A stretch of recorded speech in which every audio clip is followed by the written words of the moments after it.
Apparently, Universal Studios views people with disabilities as like having a rash. Like the person at guest services told me, maybe it will clear up. I am definitely very disappointed in Universal Studios. I went to Universal Studios this past December for my birthday, and I stayed at the Cabana Bay Resort. And while I was at Universal Studios, I utilized what is known as the AAP. I think that stands for the Attraction Assistance Pass, and that is the disability pass that Universal Studios offers its guests. At Disney World, you utilize something called the DAS, or I think it's like the Disability Access Service for guests at Disney World, but the AAP is the equivalent of the same idea of get a comeback time and wait off the line. I originally spoke very fondly of Universal Studios regarding the AAP.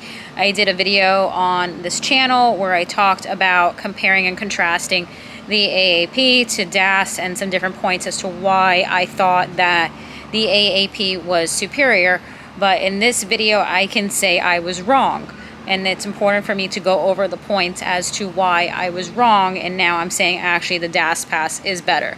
So let's get right into it. When I utilized the AAP, I was screened online on the phone for my trip in December. When they issued me my reference number, which is what I presented to guest services in order to actually pick up the physical card of the AAP, I was told that that reference number that I had was my reference number for life, and that this reference number allowed for guest services to pull up my file and to see what I had, you know, the personal information I had discussed with my disability and why I needed it and blah, blah, blah, and that I could use that reference number for life, go to guest services and get my new AAP card, because they said you had to renew it, which was fine. That was not the part I was going against. It was that they told me that the reference number was for life and that I would not have to be re-screened. As it turns out, at Universal Studios, you have to be re-screened every 14 days. Every 14 days, you have to renew your AAP. So that would mean not only are you going up to the guest services counter every 14 days, but every 14 days, Universal Studios will check to see if you are still disabled. My criticism on Disney with this was I thought it was extreme that Disney will do this every 60 days. Every 60 days ask you, basically, do you need this? Is it for a disability? And what it basically, without telling us the name of the disability, what is your disability? And that I thought that that was excessive to every 60 days be re-victimized and have to go through that again. I put out the point to you guys, what if you lived up there? What if you lived in Orlando and you had an annual pass and you're going to the parks every 60 days? That seems really excessive. You're going to start to actually know the people at guest services. Hey, Mary Lou, I just want to go over my disability with you guys again every 60 days. But at Universal Studios, it's actually worse because every 14 days. So picture this. If you live in Orlando and you have an annual pass, every 14 days you will go to the guest services counter and not just simply renew it and show them your reference number and get a new booklet of the AAP where they write down physically the comeback times for the ride, but you will actually, unfortunately, have to be re-screened, which is what I went through, and I had a big surprise with that. And I was lied to by Universal Studios. One of the reasons I bought an annual pass and I was so excited to go there is because I felt that they were treating people who had disabilities better at Universal Studios than Disney was, because I thought the 60 days at Disney was extreme. Universal Studios is actually worse.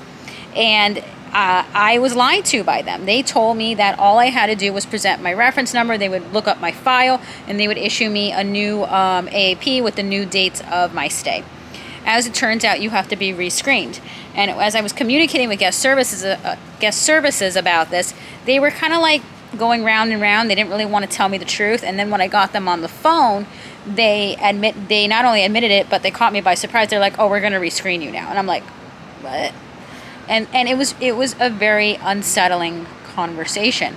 In this conversation, I was re-screened. So the woman on the phone was very strange. She pulled up my file, and it would seem that she was comparing what I was saying now about my disability to what I had said about it before in December to see if the claims matched. That was extremely disturbing. And I really got the sense that she was doing that, because she said, hold on one second while I pull up your file from December. And I immediately protected myself in a way by saying I have an ADA approved disability. I've told you guys that in the past, that when you are talking to these people, you make sure you say you have an ADA disability. Of course, in the event that you do have an ADA disability, because you don't want them trying to tell you that you don't have a valid disability. So I told her again what my disability was, and she approves me because it is approved disability. And I kind of said to her on the phone, I'm really surprised by this. I'm really taken aback by this, because I was told very clearly by Universal Studios, by guest services in the past, that I would not have to be re-screened and have to re-go through this sensitive information, especially now finding out I have to go through it every 14 days. So she says she goes, well, it's changed. That was the way it was before. So I did some digging, and I found articles that actually indicated that they were doing this practice years ago. So as it would turn out, I was lied to. She also made inappropriate comments. I said to her on the phone, this woman from guest services, I'm like, so will I always be able to essentially do this on the phone? And you know, how does this work? And she goes, yeah, I mean, unless your issue clears up, or it gets cured, she goes, or it goes away, or it clears up. It's like, a disability is not a rash. It was completely inappropriate. Quite frankly, it was probably an ADA violation on Universal Studios' part to say those comments to me. They are not allowed to. For example, if you have a service animal in the park, the only 2 questions per the ADA they can ask you is, 1, is this a service animal? And 2, what task is it trained to do? They cannot ask you for anything else, any documentation, etc. First of all, there is no documentation on service animals. And the same goes with the ADA regarding this. They can ask you, number 1, do you have a disability? And 2, how may the AAP accommodate you, and how will that benefit you? And they cannot force you to tell you the name of the disability. They cannot ask you to show medical documentation. This is against the law. And I found it to be, quite frankly, very intrusive and violating when she made those statements to me. Maybe your issue will eventually clear up, or it'll go away, or you'll get cured. It's like, you know, if you have a disability, we are not abnormal. People have things. Everyone is different. And it is not something that needs to be cured. It is not something that needs to go away. And it's not something that needs to clear up. I can live out my life perfectly normal and thrive. And she should not have made it seem like it's something that is taking away from my enjoyment of life, which is exactly the reason the ADA was created. The ADA was created in order to protect people from those type of comments. Like I said, it seemed like she was comparing what I had said in the past to what I had said now, and seeing if the claims matched. I could have a new disability, or I could have 2 disabilities, and I only went over one of them with you. It was weird how she was like playing doctor. Apparently Universal Studios guest services, these people apparently are medically trained. Who knew Universal Studios had a medical school? I mentioned to her on the phone, this guest services person, that will this always be available on the phone to be screened? She claimed yes. And I mentioned to her how inconvenient it was to pick up the AAP in person, because you were behind this glass and you're essentially like yelling through the glass, even to pick up your AAP. And if you were telling sensitive information at that point, everyone behind you would hear you. And she had no apologies for that. Her comment was, we'll go to a line that's shorter. In my opinion, and I'll get into these standards of the ADA, I think that what they're doing at Universal Studios, especially with certain people with certain types of disabilities, that this is like a re-victimization. I would say it would make your condition worse to have to hear yourself say this every 14 days, to re-go, not just to get a new card, but to re-go through this every 14 days. Personally, it would make my disability worse. And I'm sure it would make a lot of people's disabilities worse. Another complaint Another complaint people had was that the AAP, unlike the Disney daspass, the Disney daspass you could do with a mobile app, especially with registering for rides in the park ahead of time. Supposedly you could do the whole thing on the app too, but that's a whole other story.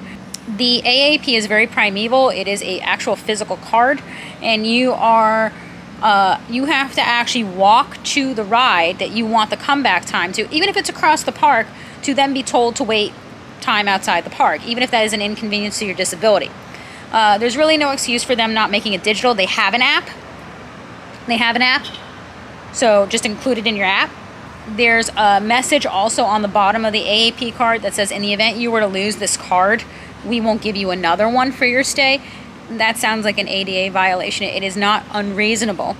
We'll talk about that word, unreasonable, for someone to be given a new card. They lost it. They got mugged. The disability caused them to lose it. The list goes on and on. They have actually kind of ruined my upcoming trip, or they would have at the very least ruined the trip that I am planning on going on, and now I'm having second thoughts because I thought I was going to essentially go to guest services and just pick up my new card. I didn't know I was going to be re-screened, and if that had happened in person, I may have checked out. And said, I feel duped. I'm leaving. Why do I think that they're doing this? I think they're doing it because they want to discourage people from getting the AAP. Some of you may come back in the criticism in the comments and be like, well, maybe this is their way of trying to inconvenience people to not be using the system when they don't need it. But again, it's a mistreatment of people with disabilities. And they're doing this to discourage people from using the AAP. It's as simple as that. They want to make money. And they're annoyed that the ADA exists. Quite honestly, I would rather not have any disability and no condition and wait in the line with everyone else. Again, the comments that she said to me, maybe you'll be cured, maybe it will clear up, are completely inappropriate on Universal Studios' part. Not acceptable. Basically, those comments are what makes people with disabilities feel like a burden to society, and for being out and not wanting to be accommodated by these corporations who are looking just to make money off of you. She also had a weird, I would call it almost like a Freudian slip. She wanted to confirm my information on my account, but she made a slip comment and she goes, I wanted to talk to you about your demographics. And it's like, huh? What do you mean my demographics? Like my race, my religion, my orientation? What does that mean? Like you want to talk to, and then for some reason she stopped. It was kind of weird. And then she goes, oh, I mean your address. It's like, Universal, when you make those calls to guest services, it tells you a little information, informative thing. They're like, we could be monitoring this call. We may record this call in order for quality and assurance. Don't delete the communication between me and this woman. Maybe you can learn something from it, okay? Customer service at Universal Studios really needs to read up on the ADA and educate themselves about the ADA. I want to talk about an issue that I get a lot with this is the main criticism that I will get from viewers or subscribers who are most likely Disney or Universal Studios employees. Hi guys. Their comments on criticisms of these types of videos will be Universal or Disney is doing you a huge favor in giving you this disability pass. They will tell you they don't have to give it to you. And then they will tell you when you mention the ADA to them that the ADA only protects with employment. No, it doesn't. Let's go over that, shall we? So when you're telling me in the comments that the ADA doesn't protect against anything but employment, you are wrong. You could go right on to the ADA and see how to file a complaint against a workplace, an employer, a place, a business, or anything else. So you should check out that site and educate yourself. So let's go over some of those points. Let's begin. So, the ADA talks about failure to make reasonable modifications in policies, practices, or procedures when such modifications are necessary to afford such goods, services, facilities, privileges, advantages, or accommodations to individuals with disabilities unless the entity can demonstrate that making such modifications would fundamentally alter the nature of such goods, services, facilities, privileges, advantages, or accommodations. Talk talks about that accommodations for disabled people have to be provided, whether the requested modification is reasonable, whether it is necessary for the disabled individual, and whether it would fundamentally alter the nature of the accommodation. Quite frankly, I think it's a little unreasonable to ask someone to be rescreened every 14 days, re-going over their sensitive information, which could then affect them and their disorder. And I think you could basically state the same thing in the context of necessary, and in no way would that affect Universal Studios business, because at the end of the day,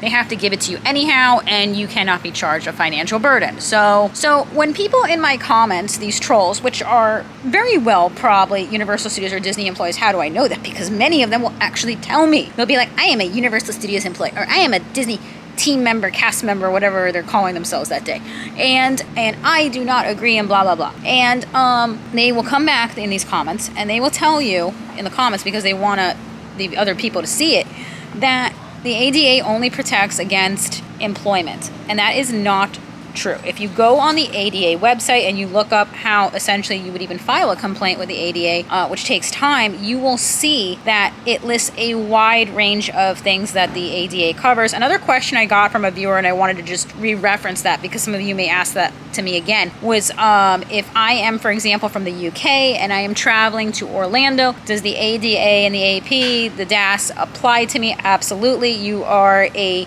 guest in the United States going to this business, and the business is what is, they have to follow the guidelines. The business can't say, I'm not going to give accommodations to this person because they're from the UK. That obviously does not sound logical. You have to follow the ADA. So when these people in my comments are saying they're doing something for you, no, they're not. Quite frankly, I feel very harassed by Universal Studios. They lied to me. They told me that I would not have to go over that sensitive information. You're going to come back and comments be like, oh, you're complaining, this, that. It's like, they lied to me. They told me one thing and that was not the truth.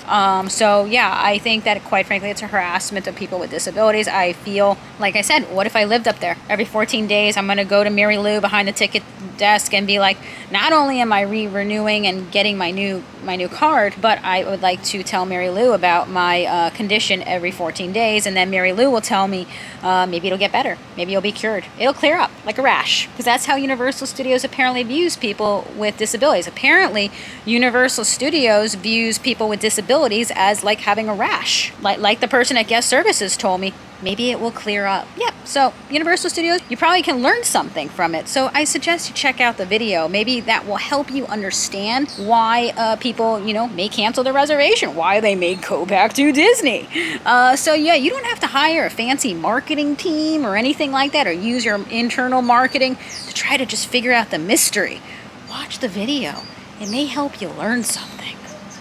I know you guys are really hyped up about Epic Universe opening up, and it could still be a really cool experience, but you guys better get your employees into some sensitivity training or something, or they take a course that can educate them on standards of ADA, or you yourself, the executive role, do that to understand that the ADA exists, and at the end of the day, it exists. So, sorry.